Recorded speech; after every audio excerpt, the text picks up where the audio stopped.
இது மகிமை நேரம்.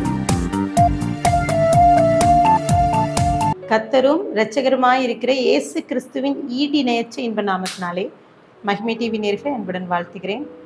மகிமை நேர நிகழ்ச்சிக்கு உங்களை அன்புடன் வரவேற்கிறேன். நாம் தொடர்ந்து கிறிஸ்தவ வாழ்க்கையில் நாம் கடைபிடிக்க வேண்டிய 7 காரியங்களை குறித்து தியானித்து வருகிறோம். வசனம் இவ்வாறு சொல்கிறது, யாக்கோபு 3:14. உங்கள் இருதயத்திலே கசப்பான வைராக்கியத்தையும் விரோதத்தையும் வைத்தீர்களானால் நீங்கள் பெருமை பாராட்டாதிருங்கள், சத்தியத்திற்கு விரோதமாய் பொய் சொல்லாதிருங்கள் என்று சொல்லி குறிப்பிடப்பட்டிருக்கிறது. இன்றைக்கு 6வது நாளிலே கர்த்தர் நமக்கு கற்றுக் கொடுக்கிற காரியம் கசப்பான வைராக்கியம். கசப்பான வைராக்கியத்தை விட்டு விடுங்கள். யாக்கோபு தன்னுடைய நிருபத்திலே எழுதி வைத்திருக்கிறார். கசப்பான வைராக்கியம். சில நேரங்கள்ல நம்ம கசப்பான வைராக்கியமா வச்சிருக்கோம்ல. வேதாகமத்துல ஆபிரகாம், அங்கே லோத்து, அவங்க 2 நன்றாக இருக்கிறாங்க. அவரை 2 மந்தை மேய்ப்பருக்கும் இடையே வாக்குவாதம் ஏற்படுது. 2 பிரிஞ்சிடுறாங்க. சமபூமியில் அவங்களால இருக்க முடியல. ஆனாலும் ஆபிரகாம் அவன் கசப்பு கொள்ளாதபடிக்கு இந்த லோத்துக்கு பிரச்சனை வரும்போது, பாடு வரும்போது, அந்த சோதாம் குமரா பட்டணத்தை அழிக்க கத்த நினைக்கும் போது பரிதபிக்கிறான். வைராக்கியம் இல்ல, கோபம் இல்ல, கசப்பு அவன்கிட்ட இல்ல. பாரு, சண்டை போட்டுட்டு போனாலும் அவனுக்கு தேவைதான் என்று சொல்லல. சில நேரங்கள்ல ஒருவேளை இந்த வார்த்தை கேட்டுக்கொண்டிருக்கிற நம்மளும் கூட சொல்லி விடுகிறோம்ல, பாரு இது தேவைதான், என்னை இப்படி பேசினாலும் அதான் அவனுக்கு இப்படி நடந்தது, இந்த பிரச்சனை காரணம் இதுதான் அப்படின்னு சொல்லி நாம் சில நேரங்கள்ல நாம் ஜட்ஜ் பண்றோம். மற்றவர்களுக்கு நம் நியாயம் தீர்த்து கொண்டு இருக்கிறோம். கசப்பான வைராக்கியம். செத்தாலும் அவன் வீட்டுல நான் போக மாட்டேன். வைராக்கியம். அவங்க பாருங்க, சண்டைகள் பாருங்க, இதெல்லாம் கசப்பு வேண்டாம். அதான் யாக்கோபு நிருபம் சொல்லி இருக்குது. பொறாமை, தீய எண்ணங்கள். வசனம் இவ்வாறு சொல்கிறது, 2 சாமுவேல் 16:9. அபிசாய் ராஜாவை நோக்கி, அந்த செத்த நாய் ராஜாவாகி என் ஆண்டவனை தூசிப்பானேன், நான் போய் அவன் தலையை வாங்கி போடட்டுமே என்றான். பாருங்க, அந்த அபிசாயி கோபம் கொள்றான். யாரனா? சிமேயி பார்த்து. சிமேயி தாவீது ராஜாவை தூசிக்கிறான். அவன் மேல வைராக்கியமா இருந்துட்டு அவன் மேல கற்களை ஏறி வீசுகிறான், மண்ணையை தூவி வீசுறான். பாருங்க, தூசணமான வார்த்தை பேசுகிற. இதை பார்த்த அபிசாய் கோவம் வருது. அவன் ஒரு யுத்த வீரன். இந்த அபிசாய் சொல்றான், நான் போய் அவன் தலையை வெட்டிட்டு வரட்டான்ட்டு தாவீதுட்ட கேட்கிறான். இந்த செத்த நாய் என்று சொல்றான். ஆனா அந்த தாவீது சொல்றான், பொறுமையா இருக்க சொல்லிட்டு, கோபம் கொள்ளாதபடி அமைதியா இருக்கான். அவனுக்குள்ள எண்ணங்கள் போகுது. இந்த பிரச்சனைக்கு காரணம் என்ன? இந்த காரியத்துக்கு மிக முக்கிய காரணம் யார் என்று தாவீது ஆராயிறான். இந்த சிமி யாருன்னா, சவுல் வீட்டு வம்சாவளியை சேர்ந்தவன். பாருங்க, அவனுக்கு பார்த்தீங்கன்னா அவன் சொல்றான், இதெல்லாம் நீ எப்படிப்பட்ட ராஜான்னு எனக்கு தெரியும். தாவீதை குறித்து தூசணமான வார்த்தைகள்லாம் பேசிக்கொண்டே இருக்கான். ஆனா தாவீது கூட இருந்தவங்க பார்த்தீங்கன்னா பக்கத்துல சகல ஜனங்கள் இருக்கிறாங்க, பல பலசாலிகள் இருக்காங்க, 2 பக்கமும் இருக்காங்க. நடுவுல தாவீது நடந்து வரான். ஆனா தாவீது நினைச்சிருந்தனா அபிசாய் தேவையில்ல, அவனை கொண்டு போட்டிருப்பான். ஆனா தாவீது பொறுமையா பார்த்துட்டு இருக்கானா.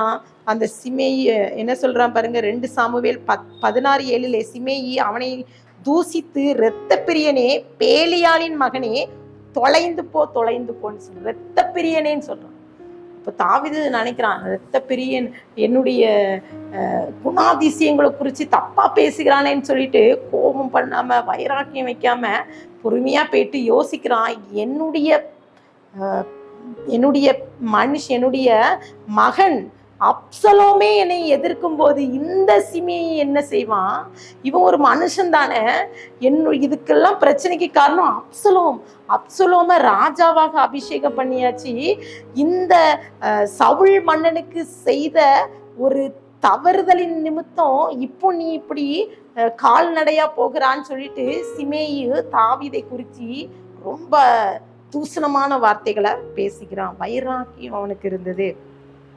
பாருங்க, அவனோட தாவீது அந்த செயல்களில் நீங்கள் பார்த்தீங்கன்னா ரொம்ப பொறுமையாக இருக்கிறான்.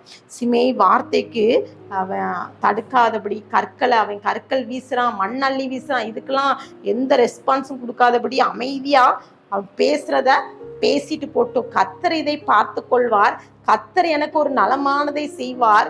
கர்த்தர் எனக்கு தெரியும், என்னுடைய சிறு வயதுல கர்த்தர் என்னை, நான் ஒரு ஆடு மேய்க்கும் போது கர்த்தர் என்னை தெரிந்து கொண்டு என்னை அபிஷேகித்து இந்த சிங்காசனத்தை எனக்கு அவர் கொடுத்தார். இந்த சிங்காசனத்துல உட்காருவதற்கும் அதிலிருந்து நான் எப்போது அகற்றப்படுவதற்கும் கர்த்தருக்கு தெரியும்னு தைரியமாக மனதிலே அவன் பெருமைய மனதுக்குள்ளே அவன் ஒரு வைராக்கியம் வைக்கிறான். எனக்கு நான் மனுஷங்கிட்ட போய் சண்டை போட மாட்டேன், வீணான கோவப்பட மாட்டேன்னு வைராக்கியம் வைக்கிறான். இன்னும் அந்த பகுதியில நீங்க வாஸ்து பார்த்தீங்கன்னா, சிமேயி மீண்டும் சொல்லி அவன் வழியாக சென்று விடுகிறான். வீணான கசப்பு வேண்டாம் நம்ம வாழ்க்கையில, வீணான கசப்பு.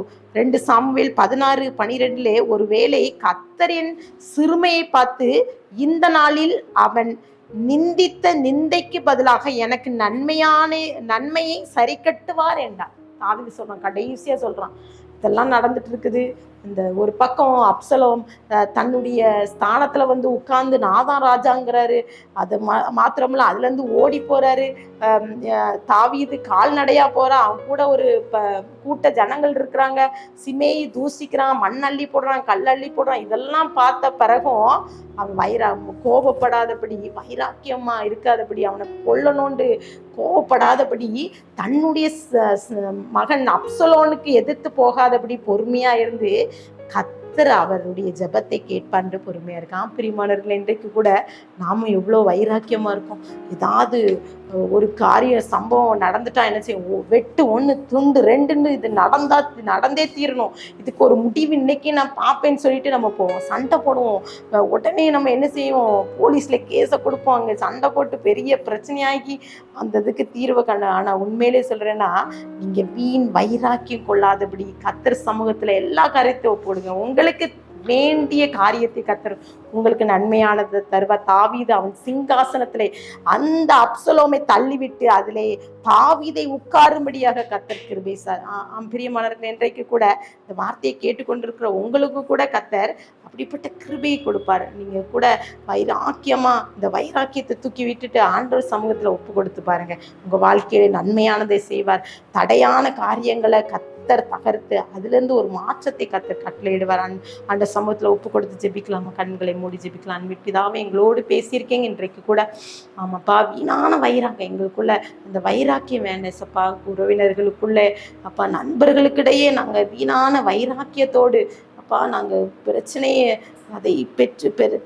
பெரிதாக்கி விட்டு சப்பா, இவ்வளோ காரியங்களை நடந்த பிறகு நாங்கள் சோர்ந்து போயிருக்கிறோம் சப்பா. அந்த சோர்வை மாற்றி எங்களுக்கு சப்பா அந்த இருக்கிற குணாதிசயம் வைராக்கியத்தை, வீண் வைராக்கியம், கசப்புகளை எங்கிட்டு அகற்றி போடுங்க. அந்த வார்த்தையை கேட்டுக்கொண்டு இருக்கிற ஒவ்வொருவரோடு நீங்க பேசுங்கப்பா. இந்த கசப்பான ஒரு அனுபவத்தை, கசப்பான சகிக்கிற தன்மை, இதெல்லாம் எங்களுக்கு கொடுங்க. கசப்பான வைராக்கியத்தை எடுத்து கொடுங்கப்பா. இந்த நாளில் எங்களை தாரை மட்டும் தாழ்த்திக்கிறோம். உங்களுடைய சமூகத்தை எங்களுக்கு தாழ்த்தி விரும்பி துதி கன மகிமையெல்லாம் மக்கள் ஏறடிக்கிறோம். மீப்பர் மூலம் கேட்கிற பிதாவே, ஆமென்.